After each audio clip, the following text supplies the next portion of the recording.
Hadirin sidang jamaah Jumat yang dirahmati Allah Subhanahu wa taala. Dalam Al-Qur'an ada cerita yang berulang. Ada kisah yang berulang. Ada kalimat yang berulang, ada kata yang berulang. Pengulangan ini dalam literasi ilmu tafsir disebut sebagai tikrar, pengulangan. Dan setiap kata, cerita, kalimat yang berulang itu tidak datang secara kebetulan, tapi memang dikehendaki oleh Allah Subhanahu wa taala bahwa tikrar itu adalah pesan, risalah yang ingin Allah sampaikan kepada kita, pentingnya sesuatu itu. Dan di antara kalimat yang cukup banyak diulang dalam Al-Qur'an adalah kata berkah. Ulama menghitung tidak kurang dari 32 kali kata berkah itu diulang dalam Al-Quran. Ada dalam bentuk fi'il, kata kerja, ada dalam bentuk isim, kata benda. Dan luar biasa adalah setiap kata berkah itu diulang, Allah gandengkan dengan kalimat yang istimewa atau dengan 3 hal yang istimewa. Ini menunjukkan pentingnya berkah itu. Jadi kalau ingin tahu berkah, pentingnya seperti apa, lihat kata apa yang Allah gandengkan dengan kata berkah. Yang pertama, Allah gandengkan kata berkah itu dengan rumah Allah. Quran surah Ali Imran ayat 96. A'udzubillahi minasyaitonirrajim. Inna awwala baiti wudi'a lin-nasi lalladzi bi Bakkah mubarakan wa hudal lil alamin. Rumah ibadah yang pertama kali kami bangun di muka bumi ini adalah Ka'bah yang ada di kota Bakkah, nama Mekah, tempo dulu Bakkah. Kata Allah, yang menjadi orbit sumber keberkahan dan petunjuk bagi umat manusia. Maka nanti disimpulkan oleh para ulama tafsir berdasarkan penjelasan Nabi, barang siapa yang ingin hidupnya diberkahi, jangan jauh-jauh dari rumah Allah Subhanahu wa taala. Karena rumah Allah itu sumber keberkahan, orbit keberkahan.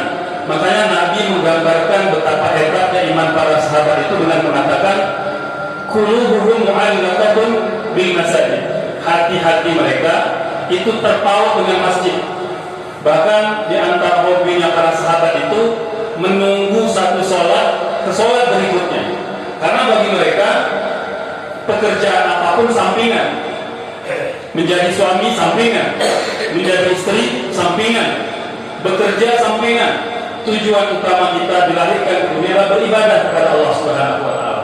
Maka sambil menunggu waktu sholat, kita berprofesi sebagai suami, sebagai anak, sebagai istri, atau sebagai bagian dari masyarakat.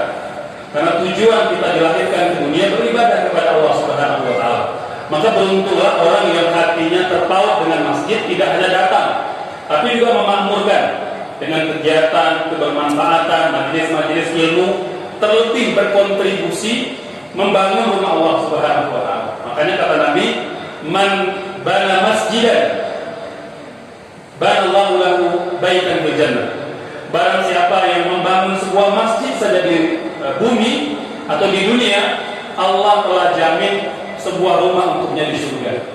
Maka diri sekalian, berbahagia mereka yang diberi kemampuan untuk berkontribusi membangun rumah Allah, baik secara mandiri atau mungkin bersama dengan yang lain bergotong royong. Insya Allah mendapatkan pahala yang sama. Jadi dalam kondisi sesulit apapun, bahkan di tengah pandemi ini, tidak boleh jauh-jauh dari Allah Subhanahu wa taala. Boleh saja misalnya kita terpaksa harus ikut protokol kesehatan di beberapa kawasan di kota Bandung misalnya. Tapi jangan pernah kita meninggalkan masjid. Karena ketika ditinggalkan masjid, kita tidak telah meninggalkan sumber-sumber keberkahan yang disitulah energi kita beribadah dan beraktivitas. Lihat diri sekalian, orang yang jauh dari rumah Allah Subhanahu wa taala, sekuat apapun mereka bekerja, napas mereka pendek. Mereka mudah putus asa, mudah goyah, ya, mudah bersedih, mudah patah hati. Tapi orang yang hatinya bergantung kepada masjid tidak mudah patah hati. Ini yang pertama. Yang kedua, setiap kali Allah menyebut kata berkah, itu Allah gandengkan dengan kitabullah.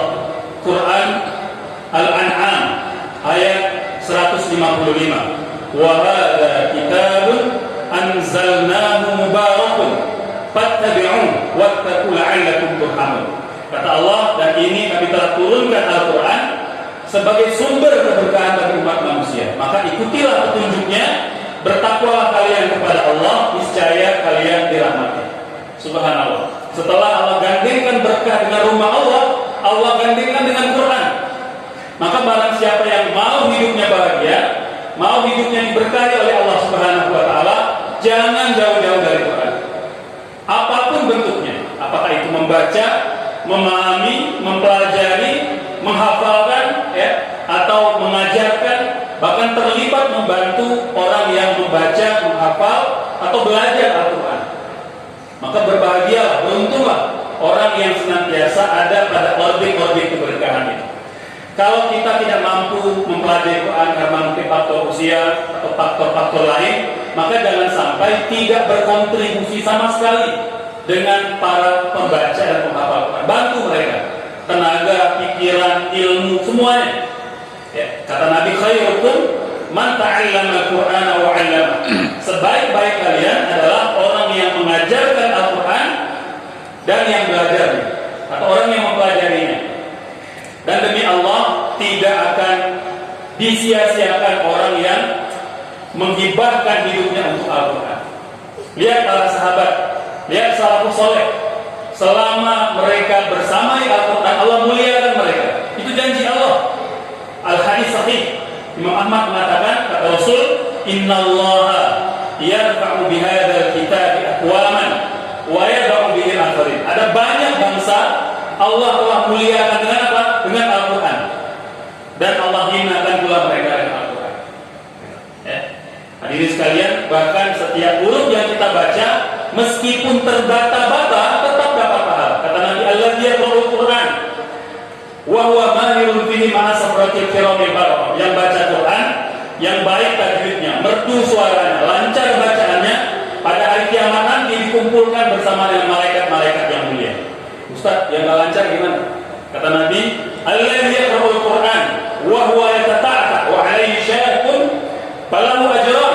Yang baca Quran terbata-bata, bahkan lebih banyak salah daripada benarnya, tapi tetap berusaha belajar, dapat 2 pahala. Hadirin sekalian, maka tidak ada alasan kita tidak dekat dengan Al-Quran. Yang ketiga, Allah sebut kata berkah itu bergandengan dengan iman dan takwa. Al-A'raf ayat 96.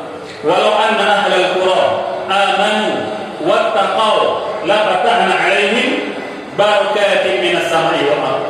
Kalau seandainya penduduk sebuah negeri itu beriman dan bertakwa kepada Allah, niscaya akan kami curahkan, akan kami tumpahkan kata Allah keberkahan dari langit dan dari bumi. Subhanallah.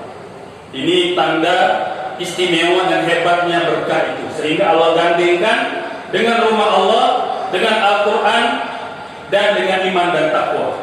Maka kejarlah keberkahan dalam kehidupan kita. Maka Nabi sering mengulang-ulang kata berkah. Boleh jadi tanpa kita sadari. Ketika mau makan, apa yang kita baca? Allahumma barik lana fima razaqtana wa qina adzabannar. Minta berkah. Makan salam kita, assalamualaikum warahmatullahi wabarakatuh. Ada keberkahannya. Bayi baru lahir, apa yang kita baca? Burika laka fil mawhub. Semoga Allah berkahi pada bayi yang telah dilahirkan. Ketika mau mengakhiri masa lajang, baraka alaika wa jama'a bainakuma bi khair. Berkah lagi. Bahkan ketika jenazah telah ditaruh di liang lahat, kita masih didoakan dengan keberkahan oleh Allah Subhanahu wa taala. Maka berkah ini kalimat yang sering diulang-ulang oleh Nabi, memberi pesan bahwa boleh kita mengejar harta dunia, boleh kita mengejar jumlah, boleh kita mengejar nominal, tapi bukan itu semata-mata. Jadi tidak semata-mata jumlah, tapi utamakan berkah. Hadirin sekalian, ada 5 atau ada 4 yang membedakan antara berkah dengan yang lainnya. Ada seorang ulama yang setiap kali berdoa, dia tidak pernah minta selain berkah. Walaupun boleh kita minta rezeki, minta sehat, minta ilmu, minta kaya, tapi ulama tadi mengajarkan pada kita tentang konten doa yang berbeda. Muridnya saban tahun menyaksikan, tidak pernah menyaksikan gurunya minta selain berkah. Saat ditanya, wahai guru, kenapa aku tak pernah mendengar engkau minta selain berkah? Orang lain minta rezeki, mengapa kau hanya minta berkah? Kata beliau, aku tidak minta rezeki karena Allah yang menjanjikan, wa ma min dabbatin fil ardi illa 'ala Allahi rizquha. Tidak ada satu makhluk yang melata, yang bergerak, melainkan telah dijamin rezekinya oleh Allah Subhanahu wa taala. Jadi bergerak aja itu syarat Allah beri rezeki. Kalau tidak bergerak nggak boleh, nggak bisa. Wa ma min dabbatin, yang melata, yang bergerak. Jadi kalau bergerak saja Allah telah jamin rezekinya. Aku telah bergerak, maka aku tidak meminta rezeki kepada Allah Subhanahu wa taala. Aku justru minta berkah. Karena berkah memberikan 4 hal yang tidak diberikan oleh harta semata-mata. Kata beliau, al-barakatu jundiyun khafiyun min junudillah. Berkah itu tentara-tentara Allah yang tersembunyi. Punya 4 kekuatan yang kalau dia ada pada diri manusia, mereka mendapatkan 4 keutamaan. Yang pertama, idza halat fil qalbi as'adathu. Orang yang hatinya berkah, dia bergantung kepada Allah. Tidak ada satu musibah pun di dunia ini yang mampu merenggut kebahagiaannya. Dia boleh bersedih, dia boleh gundah, tapi dia tidak akan larut dalam kesedihan. Mengapa? Karena hati yang berkah bersandar kepada Allah. Yang kedua, idza halat fil jismi qawwat. Berkah kalau ada pada fisik kita, dia membugarkan, menyehatkan, menjadi vaksin bagi tubuh kita. Kita boleh saja ikhtiar, ya, berolahraga, ya, jaga gizi yang seimbang, protokol kesehatan, boleh saja, itu ikhtiar duniawi. Tapi jangan lupa, salafus saleh itu mengamalkan vaksin langsung dari Allah Subhanahu wa taala, meningkatkan keberkahan dalam diri kita. Idza halat fil jismi qawwat, membugarkan, menyehatkan, dan memproteksi tubuh kita dari segala macam jenis penyakit. Lihat Rasul, beliau hanya pernah sakit 2 kali. Pertama, termakan racun yang disumpah oleh orang Yahudi. Yang kedua, ketika sakaratul maut. Selebih itu beliau sehat. Tidak ada vaksin yang lebih ampuh daripada vaksin Allah Subhanahu wa taala. Yang ketiga, idza halat fil amwali zad. Berkah itu kalau ada pada harta kita, dia melipat gandakan nilainya, melipat gandakan fungsinya. Kalau harta kita banyak, Masya Allah, ditambah berkahnya, maka berlipat-lipat nilainya. Tapi kalau ditakdirkan Allah beri kita secukupnya, jangan pernah kehilangan keberkahan. Islam tidak pernah mencela kaya. Bahkan Islam mendorong pemeluknya untuk kaya, tapi dengan cara yang halal. 10 orang sahabat yang dijamin masuk surga, 5-nya orang kaya, 5-nya lagi kaya raya. Hadirin sekalian, ini membuktikan kepada kita Islam tidak pernah mencela kaya. Nabi kaya, para sahabat kaya, tapi mereka tidak memperkaya diri. Indah sekali ketika Ali bin Abi Thalib ditanya bagaimanakah Muslim itu mengelola harta. Kata beliau, ij'al dunya fi yadika wa la taj'alha fi qalbik. Jadikan harta itu di genggaman, mudah berbagi, mudah dilepaskan, tidak dimabuk oleh harta dunia. Ya. Dan jangan jadikan harta di hati, karena berat kita berbagi, berat melepaskan. Hadirin sekalian, jadi Islam tidak pernah mencela kaya, mendorong pemeluknya untuk kaya. Makanya kata Nabi, yadul ulya khairu min yadi sufla. Tangan yang di atas lebih baik dari tangan yang di bawah. Tidak tercela menjadi mustahik zakat, tidak tercela.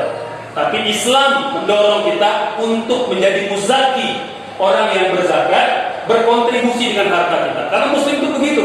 Kita harus menebar manfaat kepada orang lain.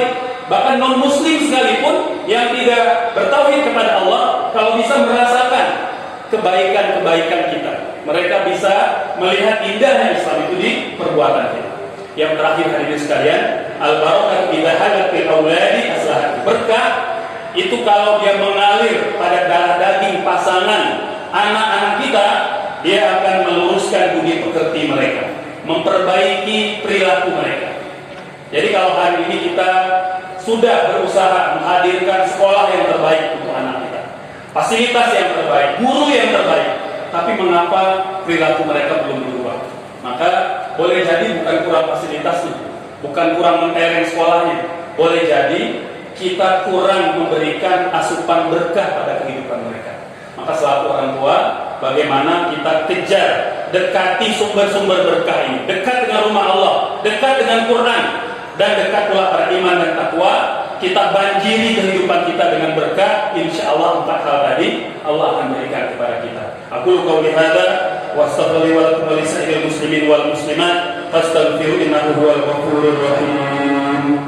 Allahumma shalli wa sallim ala sayyidina Muhammad wa ala ali sayyidina Muhammad.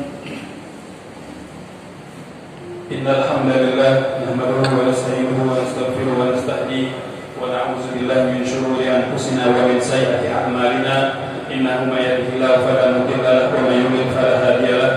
Asyhadu an la ilaha illallah wahdahu la syarika lahu wa asyhadu anna Muhammadan abduhu wa rasuluhu la nabiyya ba'dahu. Allahumma shalli wa sallim wa an'im wa akrim ala hadzal nabiyil karim Muhammadin sallallahu alaihi wasallam wa ala alihi wa sahbihi ajma'in. فقال الله تعالى في كتابه الكريم بعد أعوذ بالله من الشيطان الرجيم يا أيها الذين آمنوا اتقوا الله حق تقاته ولا تموتن إلا وأنتم مسلمون. Hadirin sidang jemaah yang dirahmati Allah, di khutbah yang kedua ini mari kita tengadakan tangan, berdoa dan meminta kepada Allah Subhanahu wa taala semoga Allah melimpahkan keberkahan kepada kita, membanjiri keberkahan pada aktivitas kita, pada pasangan kita, anak-anak kita, keluarga besar kita, guru-guru kita, para pemimpin kita, sahabat, tetangga, atasan dan bawahan kita, dan semoga Allah memberikan keberkahan pada seluruh kaum muslimin dimanapun berada. Amin amin ya rabbal alamin. Inna Allah malaikatahu yusalluna 'alan nabi ya ayyuhalladzina amanu sallu 'alaihi wa sallimu taslima. Allahumma salli ala sayyidina Muhammad wa ala ali sayyidina Muhammad kama sallaita ala sayyidina Ibrahim wa ala ali sayyidina Ibrahim wa barik ala sayyidina Muhammad wa ala ali sayyidina Muhammad kama barakta ala sayyidina Ibrahim wa ala ali sayyidina Ibrahim fil alamin innaka Hamidum Majid. Allahumma ighfir للمؤمنين والمؤمنات وللمسلمين والمسلمات الأحياء منهم والأموات إنك يا الله سميع قريب مجيب الدعوات ويقضي الحاجات. اللهم إنا نسألك سلامة في الدين وعافية في الجسد وزيادة في العلم وبركة في الرزق وتوبة قبل الموت ورحمة عند الموت ومغفرة بعد الموت. اللهم هون علينا في سكرات الموت والنجاة من النار والعفو عند الحساب. اللهم إنا نعوذ بك من البرص والجنون والجذام ومن سيء الأسقام أرحم الراحمين. اللهم اشفينا واشف مرضانا ومرضى المسلمين. اللهم اشفهم شفاء عاجلا شفاء لا يغادر بعده سقما. اللهم ارحم موتانا وموتى المسلمين. اللهم اغفر لهم وارحمهم وعافهم واعف عنهم واكرم نزولهم.